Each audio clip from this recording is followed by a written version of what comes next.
أعوذ بالله من الشيطان الرجيم.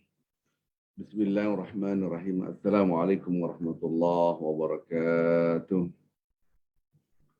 الحمد لله رب العالمين، وبه نستعين على أمور الدنيا والدين، والصلاة والسلام على سيدنا المرسلين وعلى آله وأصحابه ومن تبعهم بإحسان إلى يوم الدين. الحمد لله رب العالمين عدد خلقه ورضا نفسه وزنة عرشه ومداد كلماته.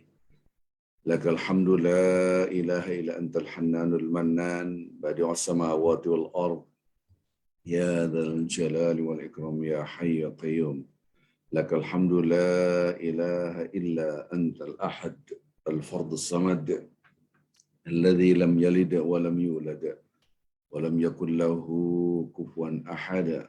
اللهم صل وسلم وبارك على رسولك وحبيبك المصطفى سيدنا محمد صلى الله عليه وسلم وعلى آله وأصحابه ومن تبعهم بإحسان إلى يوم الدين.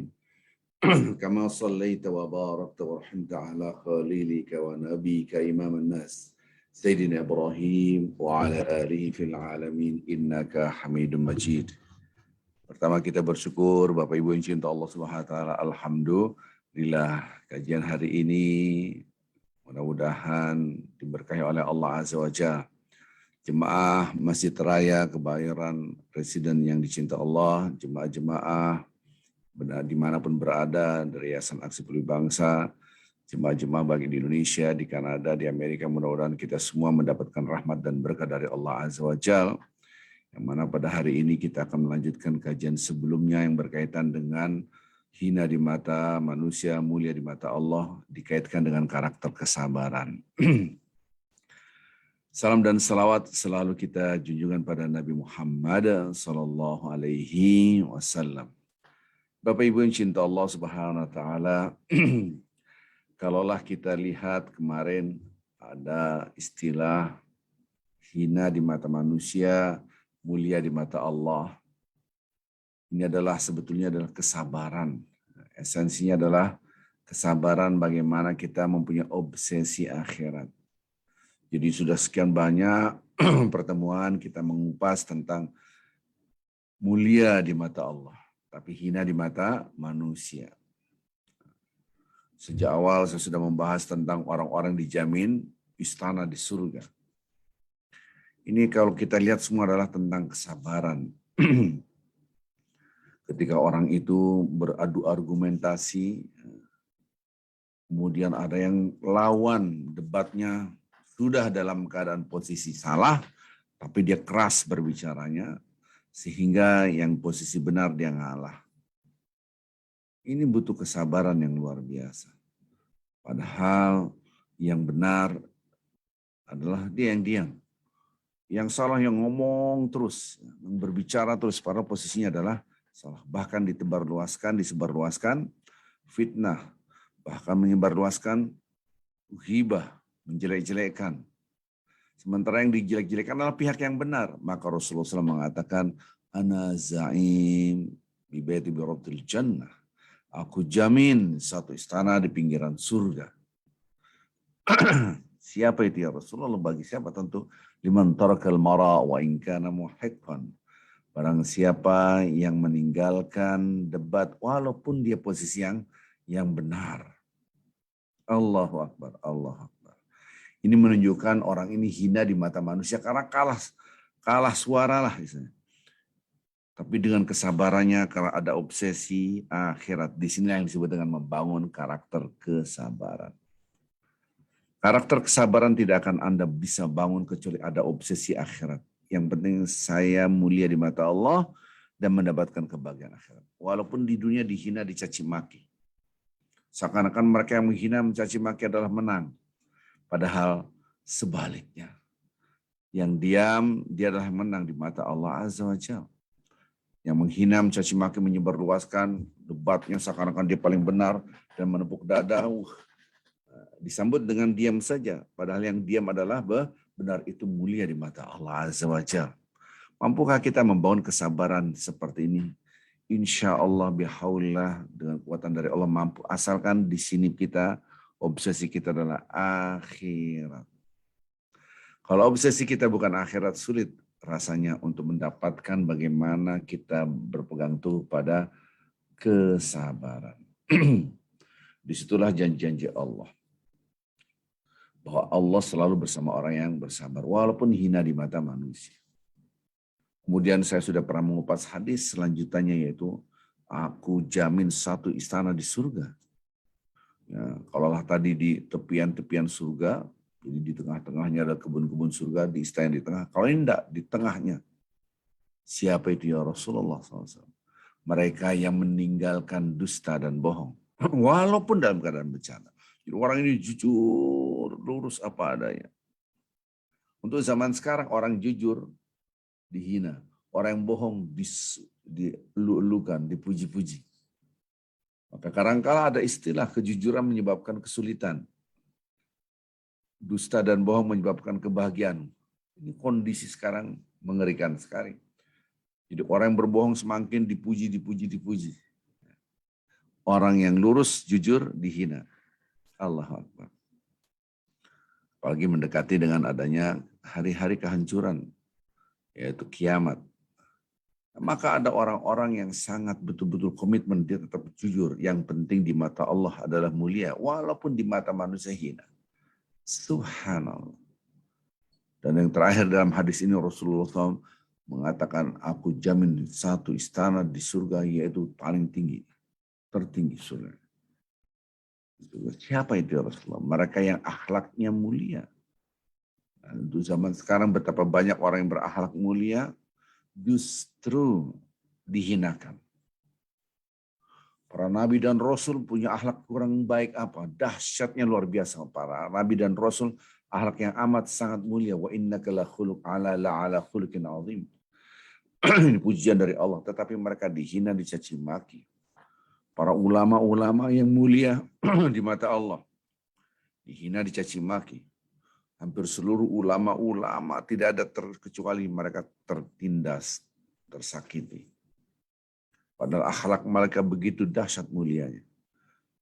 Mungkin kita rasakan, kita sudah berbuat baik, tapi dihina, dicaci maki, dikhianati. Nah, disinilah orang-orang yang selalu berbuat baik kepada orang yang berbuat kejahatan. Akhlak mulia namanya ihsan atau muhsin. Hadis-hadis yang lain yang sudah kita bahas begitu banyak tentang mulia di mata Allah, walaupun hina di mata manusia. Subhanallah. Ada orang-orang yang mungkin di mata kita nggak ada apa-apanya. Ini hadis yang kemarin kita bahas. Itu mohon maaf seorang wanita yang miskin, wajahnya jelek, berkulit hitam, gitu kan. Tapi ternyata orang ini sangat dicintai oleh Allah Azza wa Jalla. Subhanallah. Kerjaannya cuma ngebersihin masjid. Ini hadis riwayat Muslim yang sudah kita bahas kemarin. Jadi mulia atau tidak mulia, ingat, bukan di mata manusia, tapi di mata Allah Azza wa Jalla. Sampai wanita tadi meninggal, Rasulullah kehilangan. Mana orang ini? Ya Rasulullah, dia sudah wafat. Rasulullah agak tersinggung. Kenapa tidak diberitahu tentang wafatnya wanita ini? Akhirnya, tolong mana kuburannya, kasih tahu kuburan. Beliau datang dan beliau sholat di atas kuburnya. Itu sholat bukan sholat biasa, tapi sholat jenazah 4 kali takbir tanpa ada ruku dan sujud.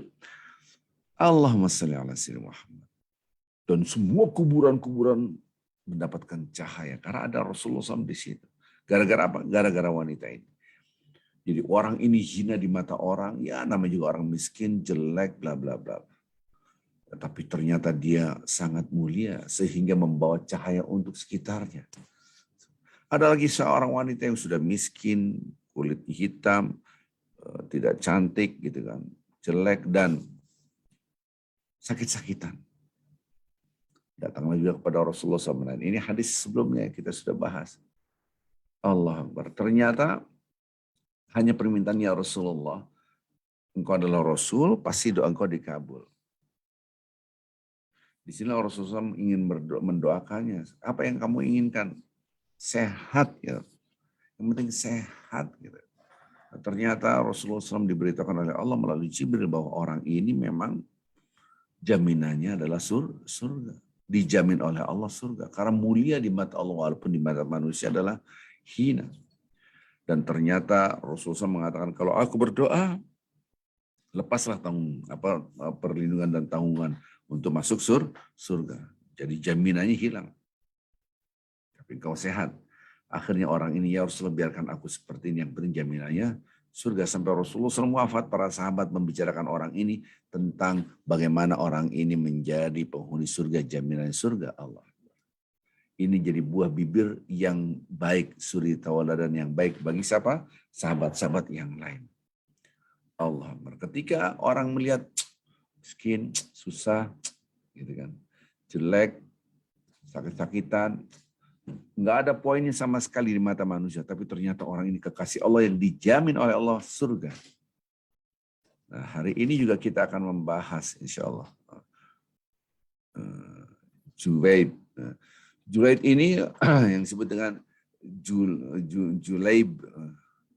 Jadi Rasulullah SAW menggambarkan bagaimana orang ini mulia di mata Allah.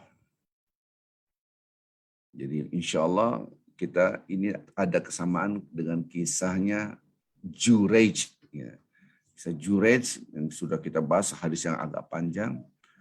Ternyata orang yang di mata Allah mulia dihinakan dan difitnah.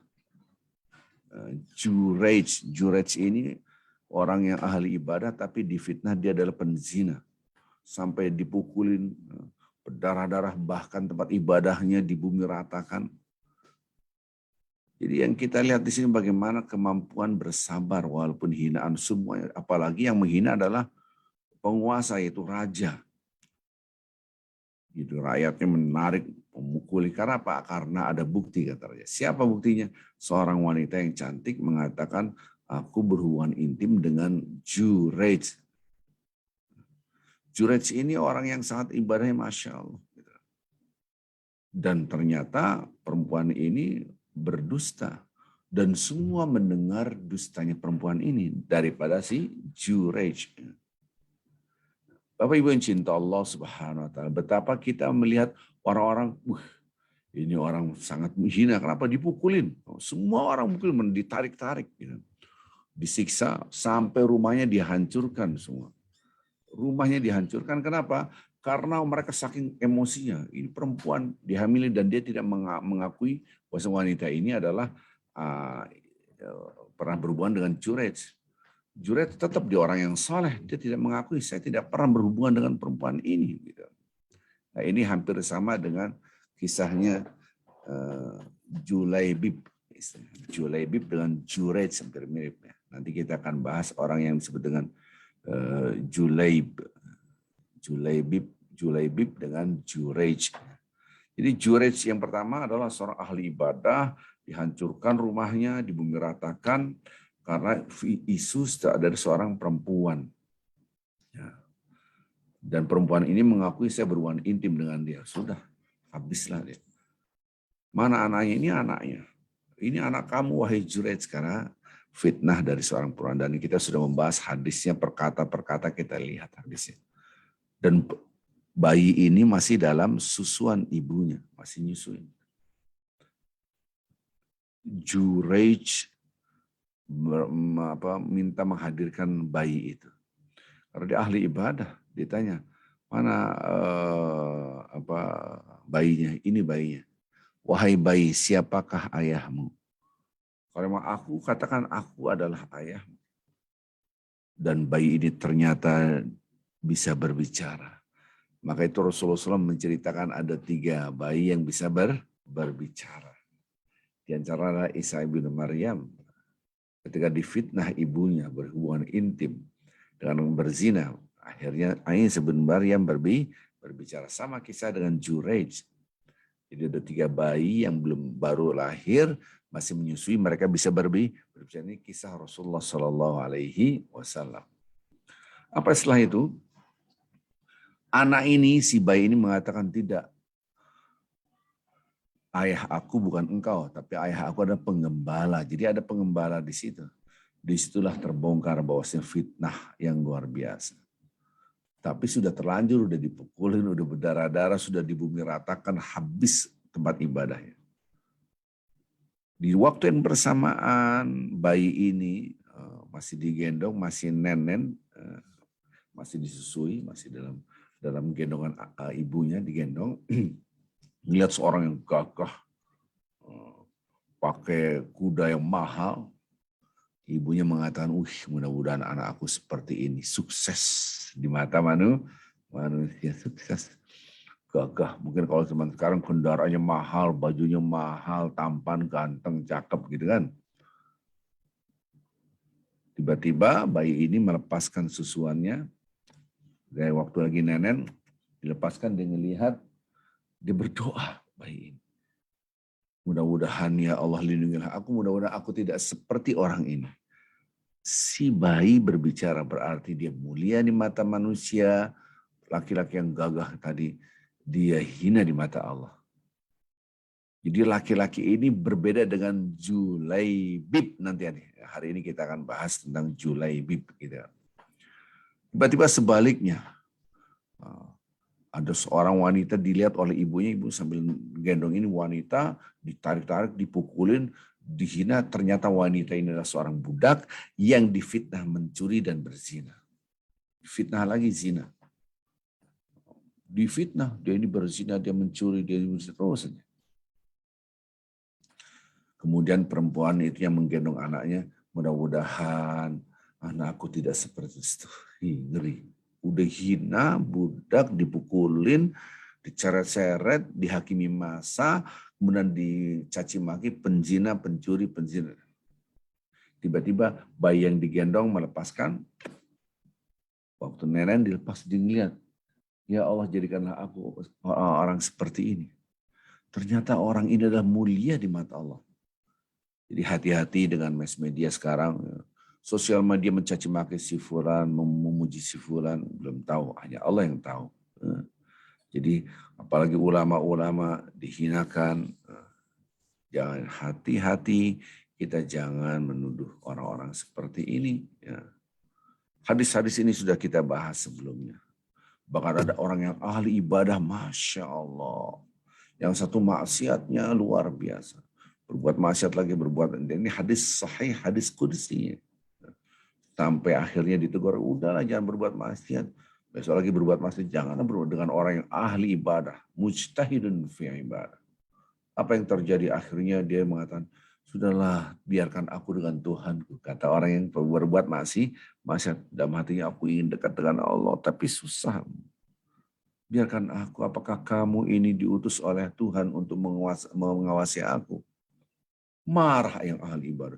Saking ngalah dan sombongnya, kamu dasar berbuat maksiat, neraka. Kira-kira gitulah.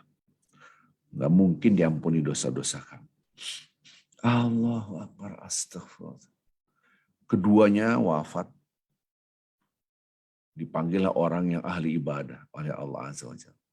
Kenapa engkau melampaui batas terhadap diriku? Apakah ilmu engkau melebihi daripada ilmuku? Apakah kekuasaan kamu melebihi daripada kekuasaan aku? Karena Allah tahu dan dia berkuasa untuk menentukan siapa masuk surga, siapa masuk neraka. Jadi hati-hati kalau kita ikut pengajian. Kemudian dalam pengajian itu judgement orang neraka. Apalagi judgementnya adalah kafir. Keluar dari Islam. Batal la ilaha illallahnya gugur. Berarti dia kafir, mengkafirkan secara tidak langsung. Orang muslim, mukmin dikafirkan. Padahal orang yang mengatakan la ilaha illallah itu bukan orang kafir. Mau itu hidupnya 1000 tahun sekalipun, 100 tahun sekalipun dalam keadaan kafir, kemudian pada akhir hayatnya dikatakan la ilaha illallah, dia masuk Islam, dia tunduk pada Allah, kemudian setelah la ilaha illallah dia wafat, dia surga. Masa iya di antara kita orang-orang yang selalu mengucapkan la ilaha illallah mengatakan dia kafir. Jadi ada aliran yang dikit-dikit mengkafirkan orang lain dan ini amat sangat berbahaya. Ada aliran yang dikit-dikit menuding orang lain sesat, tidak sesat. Neraka surga, neraka surga. Giliran dirinya surga, yang lain neraka. Jangan. Itu haknya Allah. Gitu.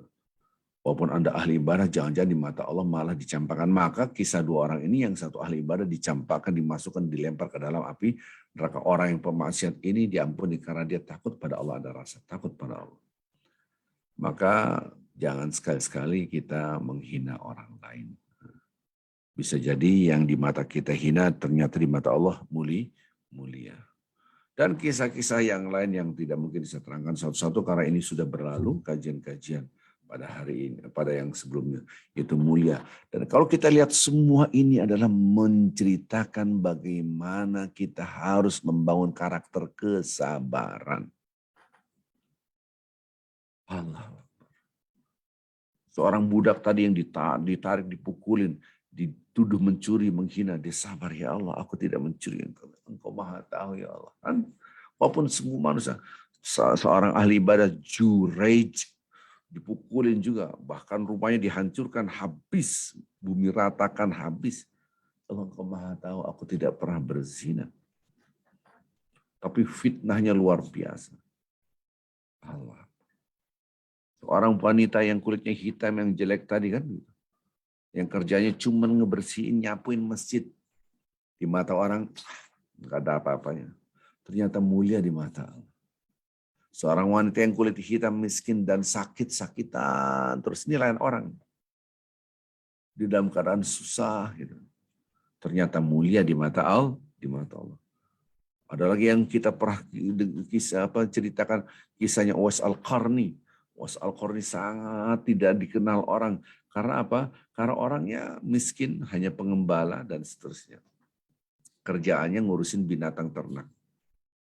Ternyata mulia di mata Allah. Maka orang-orang seperti ini, istilah dari Nabi Muhammad SAW adalah manusia langit. Maksudnya para malaikat mengenal orang ini. Selebritis lah kalau zaman sekarang. Tapi di alam malakut, di alam malaikat. Di langit dia menjadi manusia yang sangat mulia. Tapi di bumi menjadi manusia yang dihina. Dan pada di sinilah kita akan mampu bersabar kalau obsesi kita menjadi manusia langit. Kita akan mampu bersabar kalau obsesi kita adalah kemuliaan di mata Allah, bukan di mata manusia. Kita akan mampu bersabar kalau kita obsesi kita adalah akhirat. Yang penting adalah kehidupan akhirat. Dunia adalah sementara. Dan inilah kisah yang saya akan terangkan adalah Julaibib. Ini sangat terkenal. Saya dengar kisah ini ketika saya masih di Mesir, belajar tentang kisah Julaibib. Kita akan tayangkan hadis Rasulullah Sallallahu Alaihi Wasallam, bagaimana Rasulullah Sallallahu Alaihi Wasallam menjelaskan kisah Julaibib. Julaibib ini mulia di mata, tidak ada kemuliaan sama sekali di mata manusia. Dan banyak riwayat-riwayat bercerita tentang Julaibib ini. Ya. Baik, nanti ada perubahan pembandingnya. Di sini saya akan terangkan kisah Julaibib dari beberapa referensi. Baik, Bapak Ibu yang cinta Allah Subhanahu wa taala, ini saya akan terangkan kisah-kisah Julaibib. Bagaimana kita bisa bersabar? Kenapa? Karena kita yakin Allah Subhanahu wa taala Maha menilai, bukan manusia yang menilai. Maka itu ketika kita hidup, Bapak-bapak Ibu cinta Allah Subhanahu wa taala, ketika kita hidup zaman sekarang, orang menilai kita jelek, biarin aja lah. Yang penting kita mulia di mata Allah, bukan di mata manusia. Baik, ini kisah saya akan terangkan. Yaitu sahabat yang sangat mulia, gitu kan. Namanya Julaibib. Sahabiyun jalilun la ya'riful katsir minna. Orang ini adalah sahabat Rasulullah SAW yang sangat mulia, tapi orang-orang nggak ada yang kenal. Jadi bukan selebritis, nggak ada yang kenal, bahkan bukan nggak ada yang kenal, menghina kalau nggak kenal dong nggak apa-apa. Liannahu kana faqirul hal. Dia itu dalam keadaan kondisi, semua kondisinya adalah fakir gitu, fakirul hal. Berarti apa? Semua fakir gitu. Walakinnahu kana ghaniyan bil iman wa laqad kana fi fatr syababi fatr taqah wal hayawi wan nasyad fatr tasihah wal quwwah wal rasyad dan seterusnya. Ini ceritakan orang ini sangat fakir tapi dia imannya luar biasa. Waktu masih mudanya, dia masih muda, sangat kuat sekali, semangat orangnya, energik, sehat. Tetapi orang ini di sekelilingnya sangat menghinanya. Dia tidak punya wajah yang cantik dan tidak punya keturunan, bukan keturunan, nasab istilahnya adalah orang ini siapa gitu. Keturunan dari siapa gitu. Siapa bapak ibunya itu siapa? Dia sendiri tidak tahu. Mungkin dia lahir dalam keadaan yatim piatu mungkin. Nasabnya siapa? Tidak ada yang tahu. Nah inilah kadang-kala orang lihat. Nah kebiasaan orang Arab dia harus melihat nasabnya. Nasabnya itu siapa? Maka ada orang-orang yang menceritakan yang mulia di mata manusia tapi hina di mata Allah. Dia menghina-hina orang ini. Saya akan menceritakan yaitu ada orang yang mulia. Nah ini dialog antara Rasulullah SAW dengan Julaibib gitu kan. Ini dialog. Qala lahun Nabi sallallahu alaihi wasallam dzati yaumin muda'aban iya gitu kan.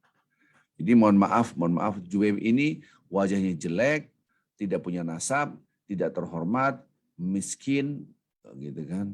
Pokoknya rupanya jelek lah. Bahkan ada orang yang menghinanya gitu kan. Subhanallah. Tapi Rasulullah SAW membangkitkan semangatnya kepada Julaibib. Apa kata-kata Rasulullah SAW kepada Julaibib ini? Nah, ini kita lihat Rasulullah SAW mengatakan, mau nggak kamu saya nikahkan dengan seorang wanita? Ya Julaib, ala tatazawwaj, mau nggak ente kawin? Gitu.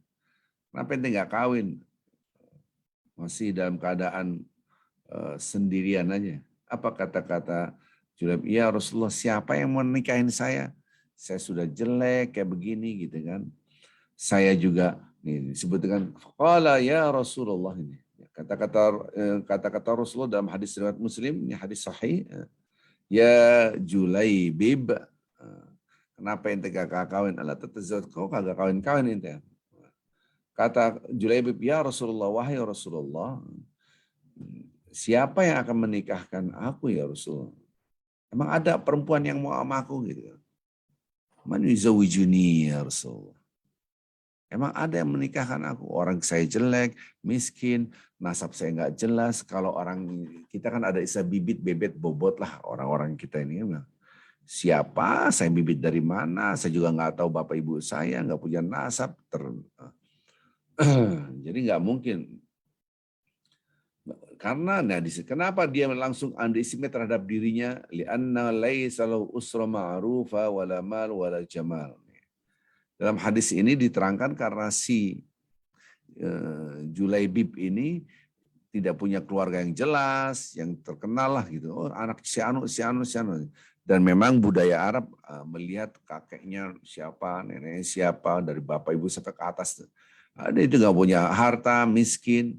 Begitu juga tidak ada ketampanan wajahnya. Apa kata-kata Rasulullah? Saya nanti yang nikahin ente, saya cari. Ana uzawwijuka ya Julaibib. Kemudian ya hadis riwayat Muslim ini apa kata-katanya hadis.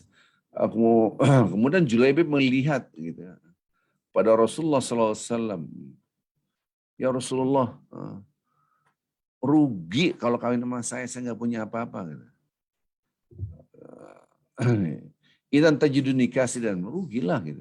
Kata Allah, kata Rasulullah SAW, tidak ada merugi di mata Allah. Subhanallah. Inilah Rasulullah SAW memberikan semangat, ya, memberikan motivasi kepada Julaib ini. Nah ada lagi, ada orang yang sangat dimuliakan, Nadlah bin Ubaid. Ada orang yang ini Masya Allah, orang kaya nih, di kalangan sahabat tapi dari kaum yang disebut dengan Abu Bazar al-Aslamah, yaitu dari komunitas mereka mengatakan pokoknya gitu. Dia suka orang ini, Nadlah ini adalah orang yang suka menyumbang, dermawan lah, punya harta, punya ini. Dia suka nyumbang. Orang miskin, orang fakir, para janda disumbang, dikasih makan. Pagi sore, pokoknya banyak uangnya cukup. Kemudian dia melihat si Julaibib ini masuk di kalangan orang-orang yang dibantu sama dia, gitu kan. Nah, di sini yadkhulu 'alan nisa'i yamurru bihinna wa kemudian Julaibib ini ya bercanda-bercanda lah di kalangan orang-orang yang fakir miskin, dan di situ juga ada wanita-wanita juga, ada janda-janda gitu kan. Julaibib ini lewat situ gitu. Apa kata-kata orang yang punya duit ini? Jangan sampai Julaib ini datang kepada kalian, nggak boleh lagi orang ini dihina. La yadkhulanna 'alaikum Julaiban, ini hinaan yang luar biasa. Jangan sampai dia, pokoknya Julaibib nggak boleh masuk ke sini. Jadi ini yang dihinakan. Barang siapa apabila Julaib itu masuk ke sini, saya akan hajar dia, kira-kira gitu. Pokoknya saya akan melakukan suatu hal yang sangat mengerikan lah gitu. La'af'alanna wa la'af'alanna, sampai sumpah dia kan. Sungguh-sungguh saya akan hajar dia, kira-kira. Subhanallah. Jadi orang-orang itu sudah sangat buruk sekali terhadap Julaibib ini. Julaibib ini memang dia juga sadar, ya saya juga nggak punya apa-apa gitu. Subhanallah. Baik, Bapak Ibu yang cinta Allah Subhanahu wa taala, kisah-kisah seperti ini gitu kan. Kalau kita lihat orang ini dihinakan di mata manusia, tapi dia mulia di mata Allah. Kenapa mulia di mata Allah? Enggak kelihatan, walaupun di mata manusia dia miskin. Hadis seperti ini berbicara tentang Julaib ini belum selesai ya. Akhirnya Rasulullah SAW menikahkan dengan seorang. Nah ini yang saya akan ceritakan, orang dari kalangan yang terhormat. Gitu. Semuanya hadis, saya akan share lagi hadis yang lain. Nah, referensinya kita lihat. Ini hadis riwayat Muslim. Rawahu Muslim. Hadis riwayat Muslim. Hadis ini diriwayatkan oleh Muslim. Nah, tadi sudah kita terangkan, dia masih ini referensi yang lain, dia adalah sahabat Rasulullah SAW yang sangat mulia, Julaibib namanya. Dia tidak jelas nasabnya, kemudian bentuknya pun buruk, wajahnya jelek, gitu kan. Tapi dia akhlaknya luar biasa, baik, ya, dan seterusnya. Nah, dia masih belum menikah. Kemudian Rasulullah SAW, khatabalahu Nabi SAW ibnatul rajul minal ansar. Ya, sini Julaib ikut sama saya nikahin. Tadi kan ngomongnya begitu. Oke, udah ikut aja. Namanya juga Nabi, ya harus kita ikutin. Allahu Akbar, Allahu Akbar, Allahu Akbar.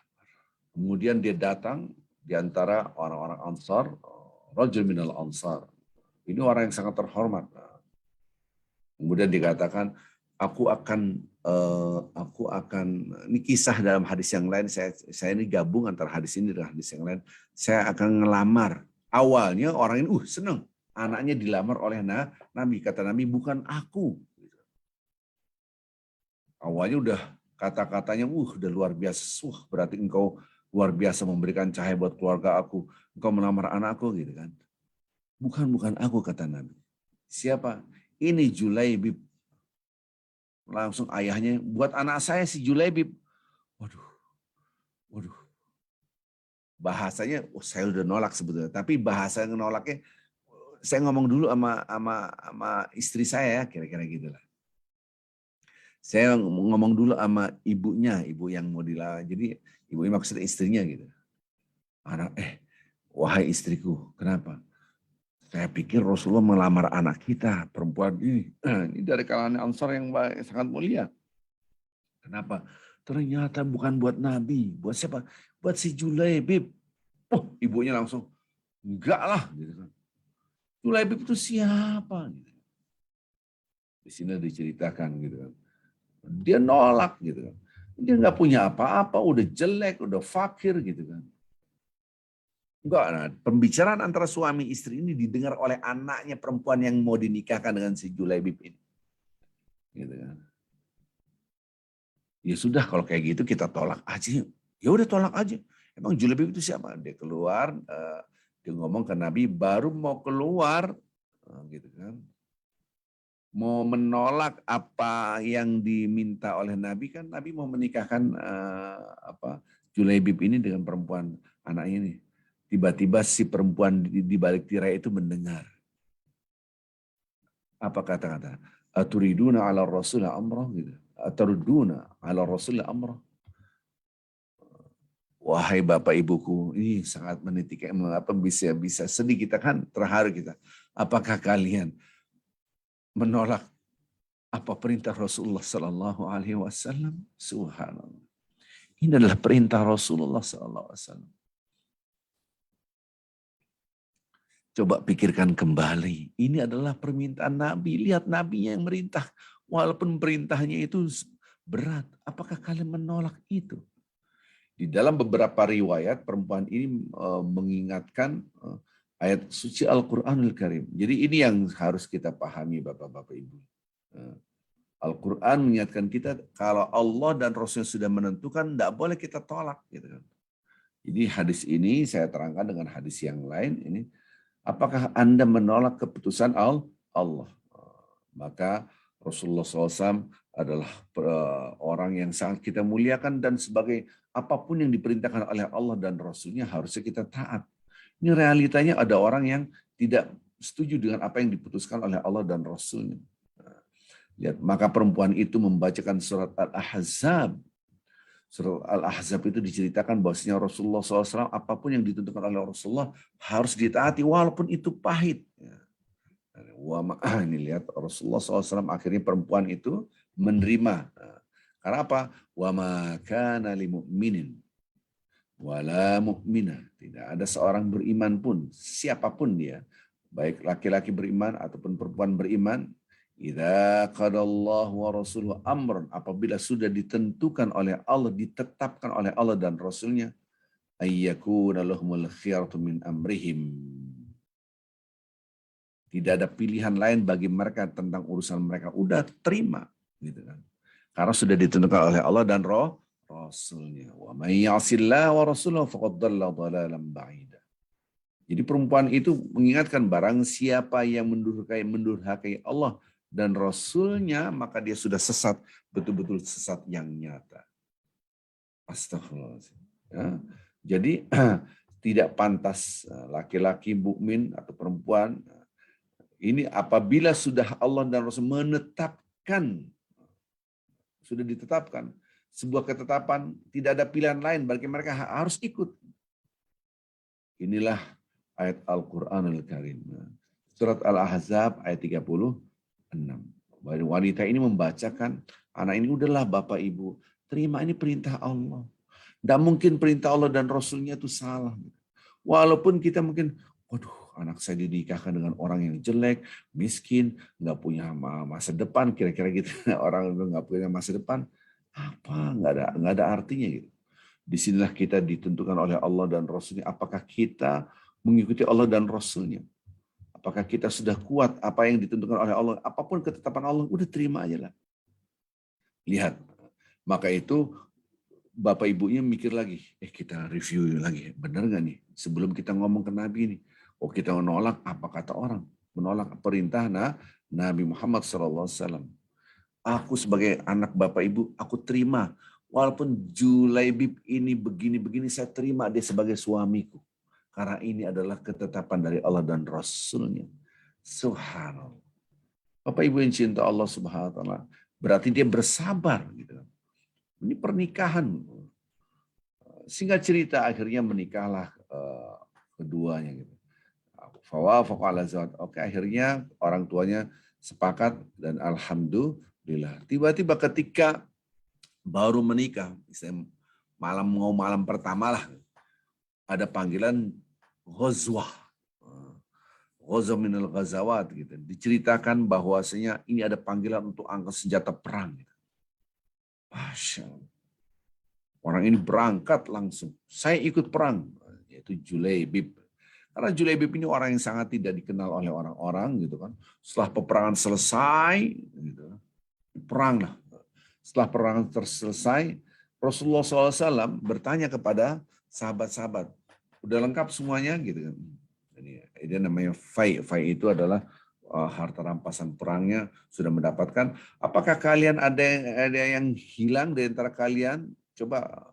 Jadi waktu itu betul-betul kita dalam peperangan menang gitu. para sahabat nggak ada ya Rasulullah, semua masih hidup kita. Si fulan, ada semuanya, ada lengkap. Apakah kalian sampai diulang Nabi Muhammad SAW ketika setelah selesai perang, ada nggak yang kalian hilang di antara kalian, teman kalian yang kalian kehilangan teman, ada nggak kalian? Wah, datang semua cari, nggak ada, kita semua lengkap ya Rasulullah.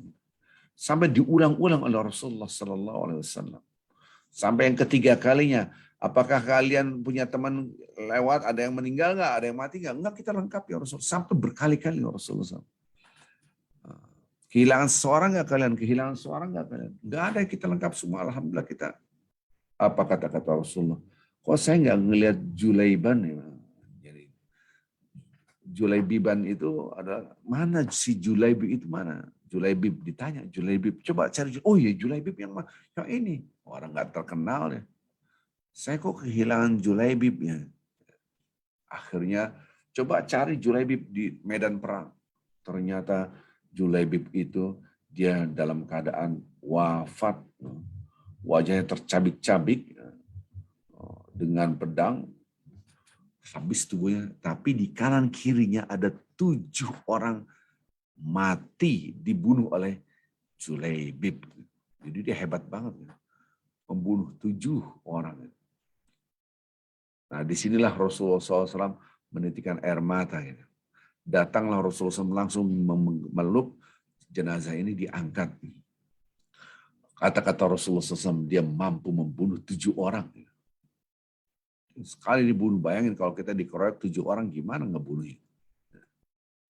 Apa kata, kemudian Rasulullah SAW berdoa, ini riwayatnya banyak tentang ini. Hadza minni wa ana minhu. Hadza minni wa ana minhu.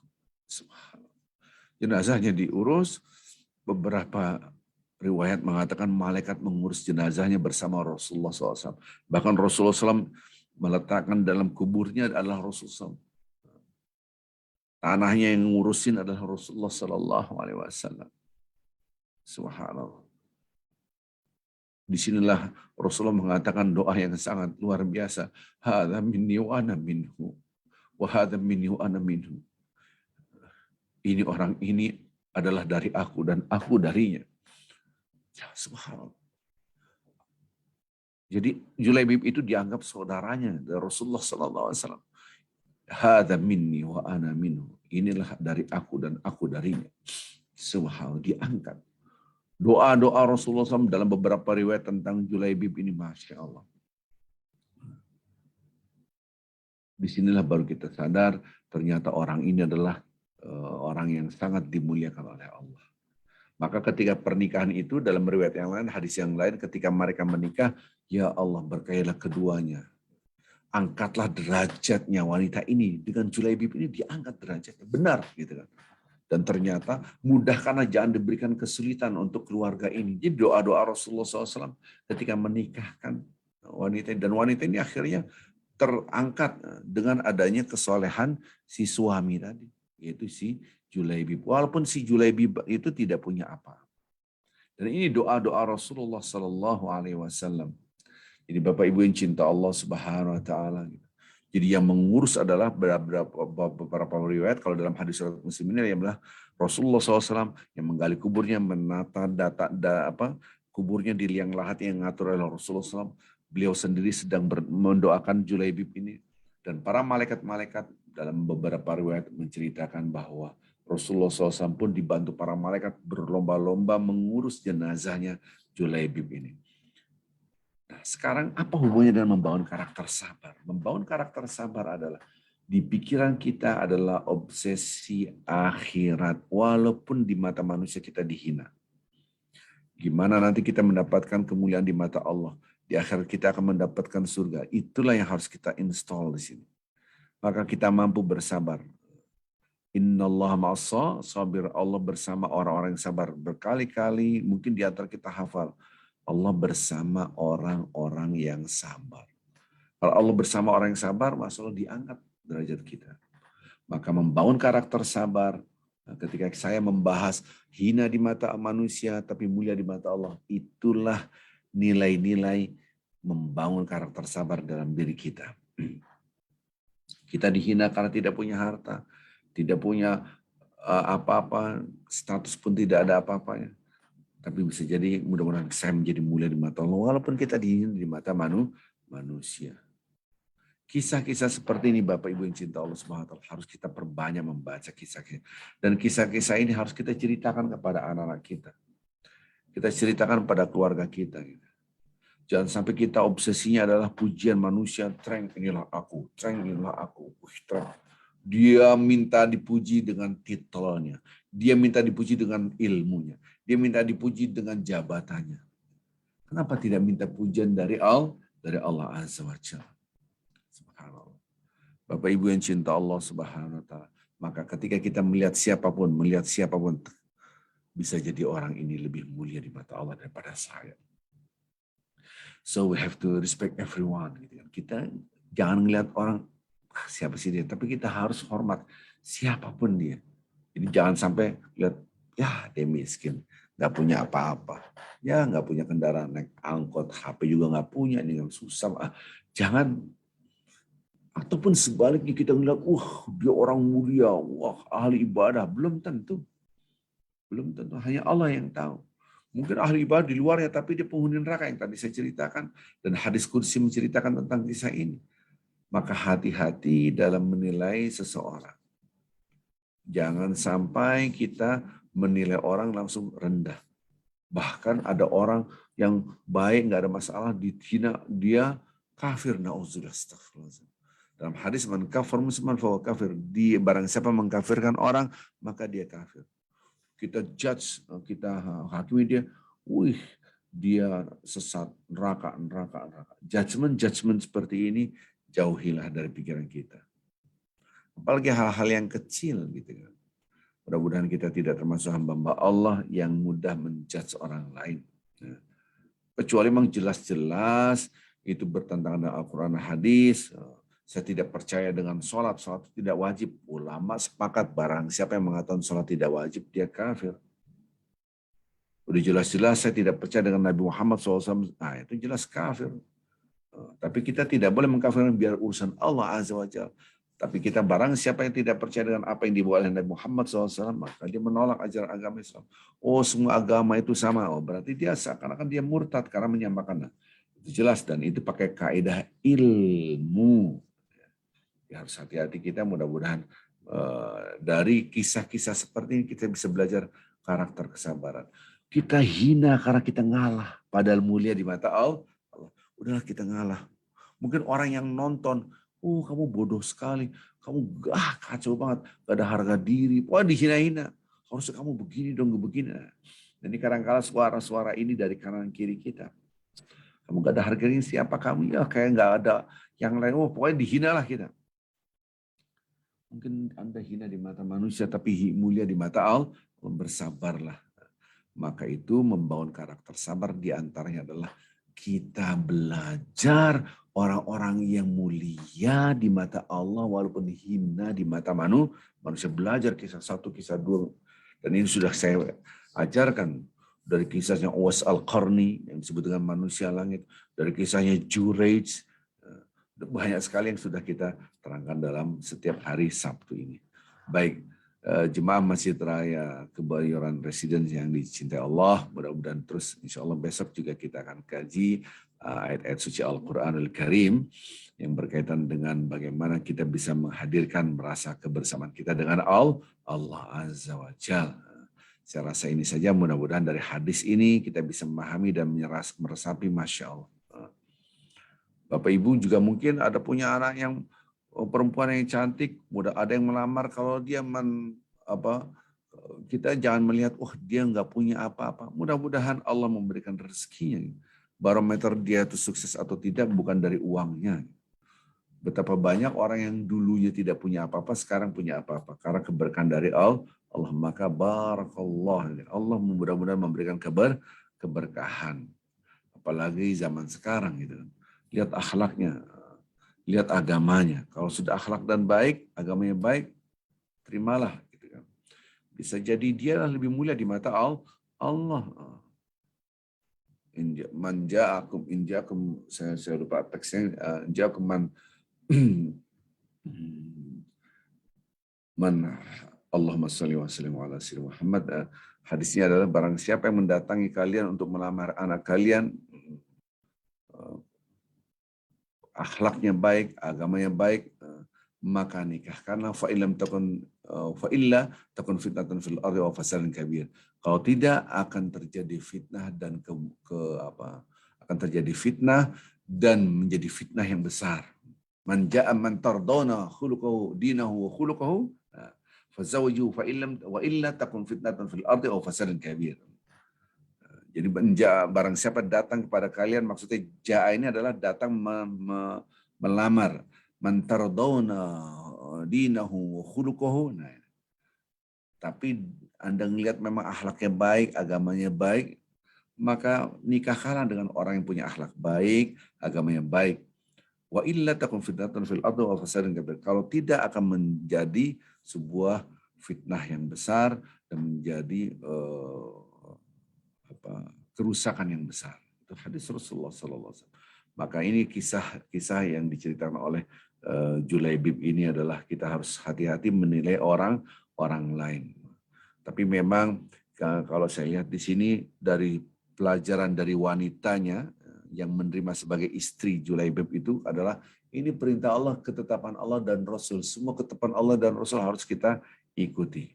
Sebagaimana dalam surah Al-Ahzab. Walaupun tentu hatinya, ya suami saya miskin, nggak punya apa-apa, gitu kan.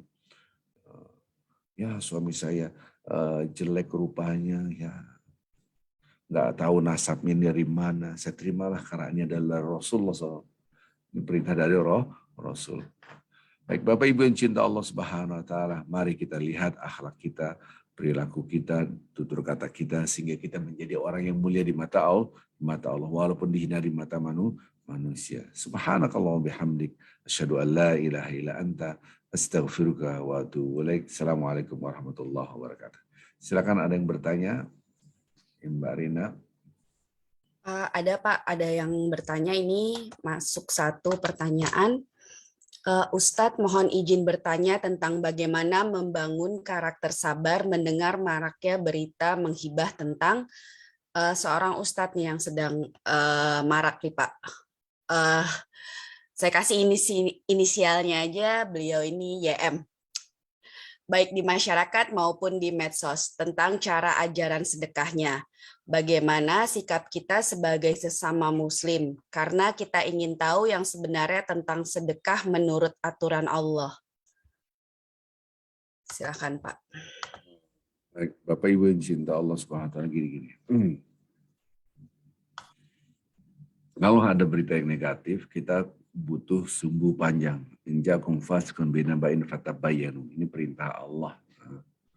Jadi perintah Allah tuh kalau ada berita harus tabayyun. Berarti sumbunya panjang tuh. Benar nggak ya? Nah, kalau sumbu pendek meledak langsung.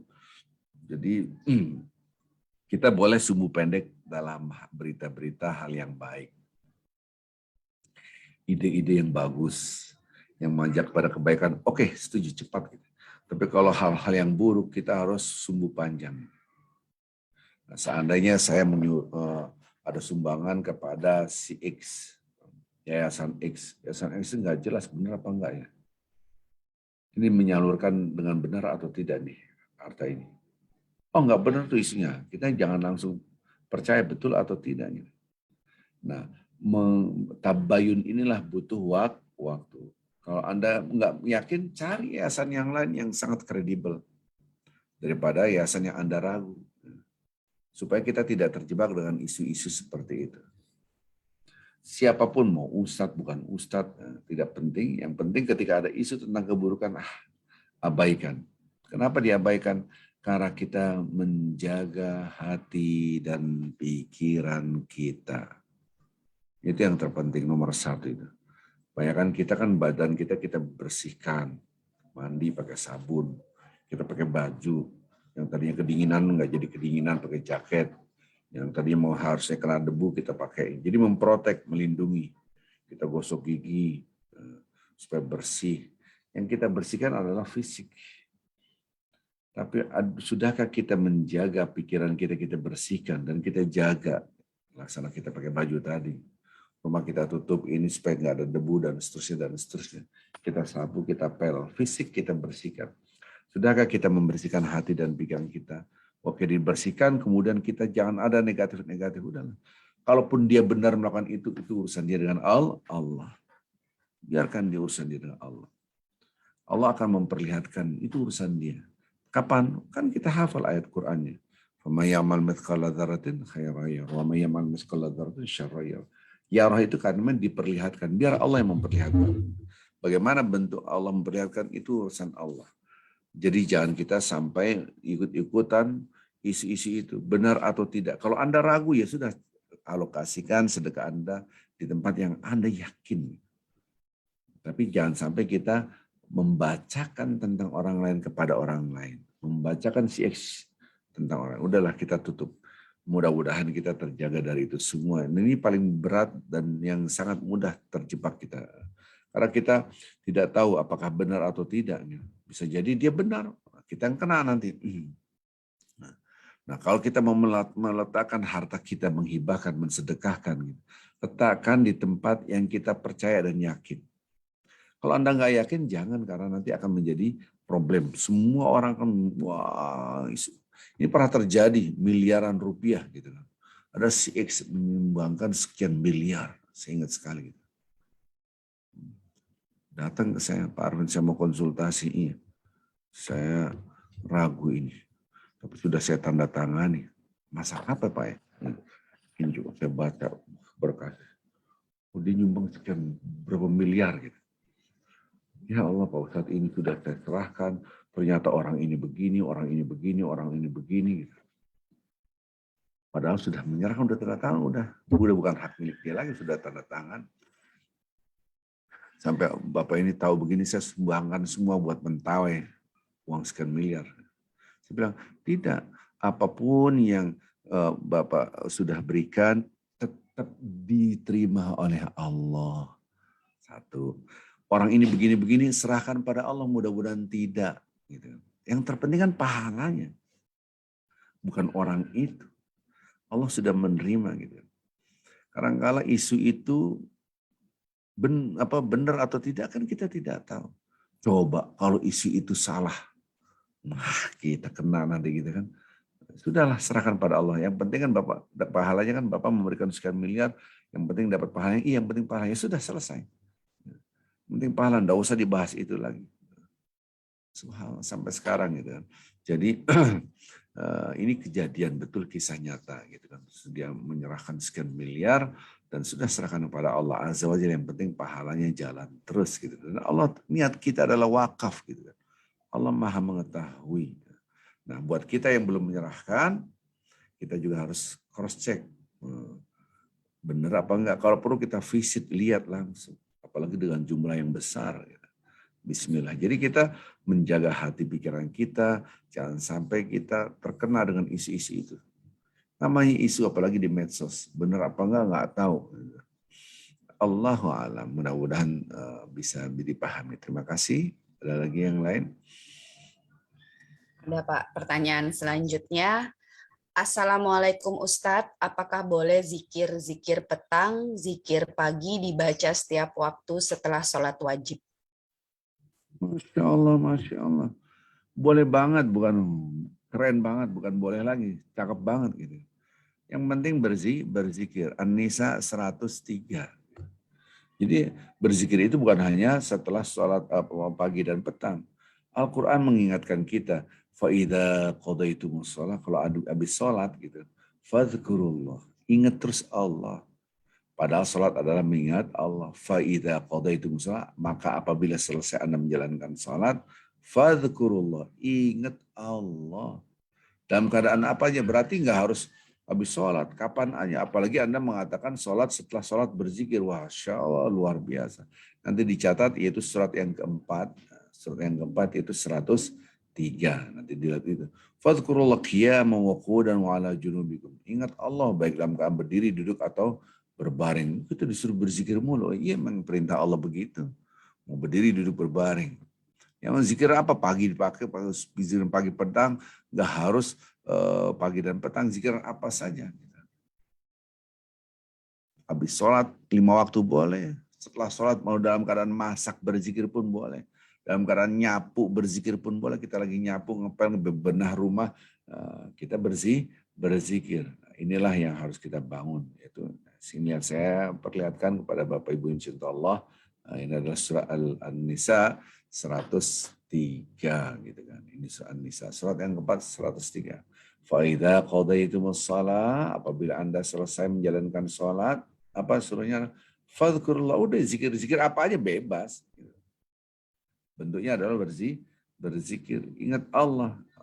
Baik dalam keadaan berdiri, dan duduk, berdiri, atau berbaring. Jadi memang ini perintah Allah. Nah ini perintah yang banyak tidak. Insya Allah besok kita akan bahas ini. Insya Allah besok kita akan bahas ini, teori ilmiahnya seperti apa.